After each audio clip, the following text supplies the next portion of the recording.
So let's see what we know. So far we know 4 of the 6 needs. The last 2 I'm going to tell you in a minute because they're so clear. What's the first of the 6 human needs? Get it in your body, sit up in your chair, say it out loud. Go. Certainty. Who has a need for certainty? Who? Everyone. The only difference in people is which of these 6 needs they make number 1 and 2 through 6 priority, and your belief, your map about how to meet it. Can you meet certainty in a way that's totally destructive, but in the moment it works? Yes or no? What's a negative way you meet certainty? What's one of them on your list that when you're uncertain that you do that really isn't good for you, but it works? Say it out loud. How many had eating on your list? How many had smoking on your list? How many had drinking on your list? How many got pissed off on your list that you're certain? Okay? What's the second human need? The need for what? What is it?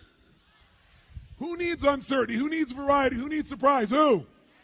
Everyone. And you know what? If things are going too good, you'll things up just to create some variety. Some of you think life's about balance. You say to you, I don't want life to be up and down like this. I want my life to be a straight line. Well, if you go to the doctor and they hook you up and you're a straight line, what does that mean? Death. We need variety to feel alive. Now, I know some of us like to have less up and downs. Wouldn't be a bad thing every now and then. But we go through seasons and phases, and some seasons are more intense than others. And once you make it through some tough seasons, you can handle it. You can turn it into a roller coaster you enjoy instead of something that's killing you. That's part of the game. What's the third human need? The need for a feeling of what?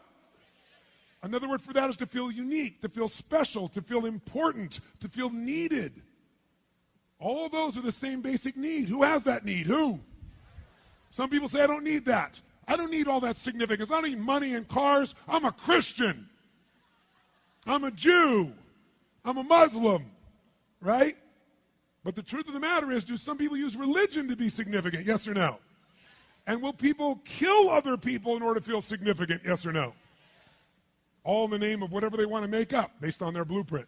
What's the fourth human need? We all need connection and what? Who needs it? How can you get it? Unlimited ways. Most common way that takes the least amount of risk, have a big problem. Because if you get up and you go, well, I have this problem and I do these things and this and that, and people don't connect with you, you can go, they don't understand, and you can connect with yourself. Feeling sorry for yourself is the most common way people get connection. Because when you feel sorry for yourself, usually you take care of everybody else, but now, even though it feels bad, at least you're feeling for yourself. And it's such an addiction. Because it's certain, you know it works, right? Because you know it. And it's connecting with yourself, and if you have a big problem, it's significant as hell. Guess what? Now you're totally addicted to your problem.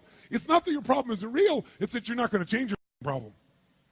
Because you don't understand what I've been through. And it would be true they don't understand it. But the reason you stay with the problem is it meets your needs. Listen to me. If you got a problem that you're smart enough to know how to change or deal with, and you're not, it's because you're meeting your needs with your problem. Not in a good way, but in a way. How many follow this? Say I. And all it takes for you to be addicted is for your brain to link up that behaving that way, thinking that way, or having that problem meets at least how many? 3 of those needs, and you're going to be addicted. Only way you're going to get out of it is get addicted to something better. Something that's good for you, good for others long term. Then you deserve to have your needs met. You just want to meet them in a better quality way. That's all. Make sense? Now, those first 4 needs, I call the needs of the personality. Right? They're the needs of your personality. And let me tell you something. Every person in this room, any person alive, will find a way to get certainty, even if they have to make it up.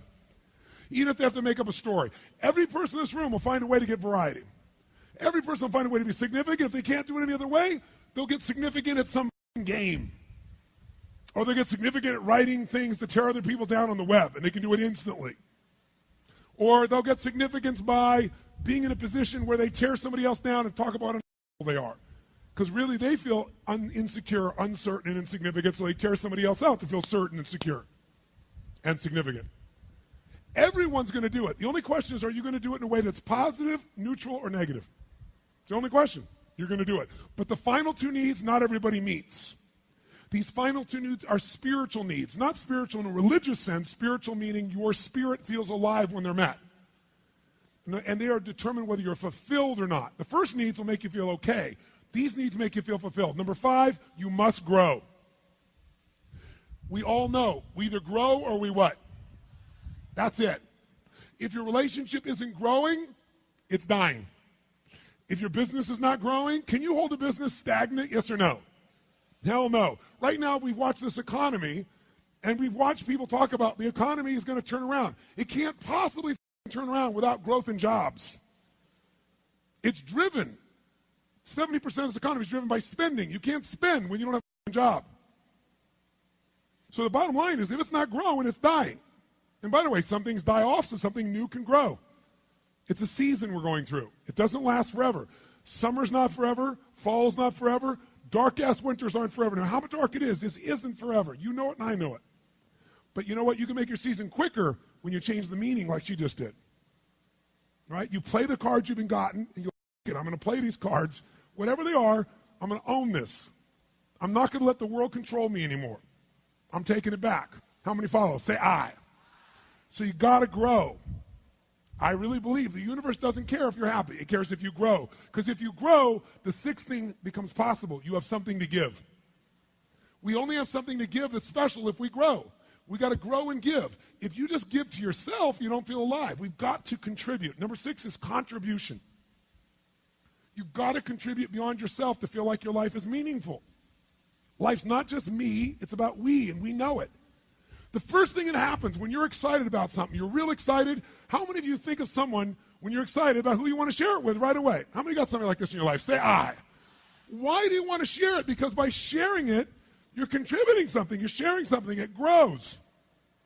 Some people, whenever they've got a problem, they want to share it too.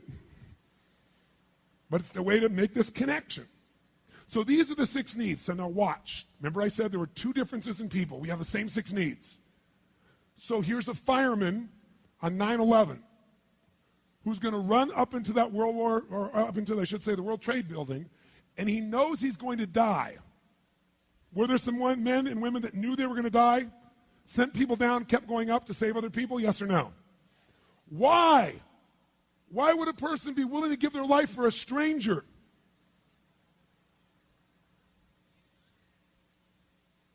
There's only 6 reasons. Take a wild guess which one you'll give your life up for. Significance, love, contribution. A mother or daughter will take the bullet themselves instead of let their child take them. That's love. That's a love most people don't know. Human beings have this incredible capacity to step outside themselves for something greater.